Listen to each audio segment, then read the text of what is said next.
Yon mga tropa, luto tayo ng squid ball, french fries, saka kwek-kwek. Yan mga katropa. Luto tayo ng kwek-kwek, french fries, at squid ball. Kikiam pala mga katropa, tablay tayo. Kikiam nga pala mga katropa, yan. Tapos french fries, tapos squid ball. Yan.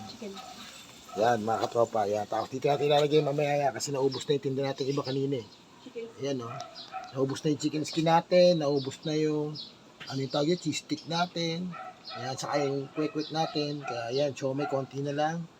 Ayan, kaya dadagdagan natin kasi maaga pa mga katropa, alas 5 pa lang. Wala na tayong mabenta. Kaya naubos na nila. Tinuto tayo na additional para pandagdag. Ayan. Yan yung luluto natin mga katropa. French fries. Siyempre, instant french fries siya mga katropa. Ayan. Ayan o, kitang kita o. Ayan. Salamat mga katropa. Yan.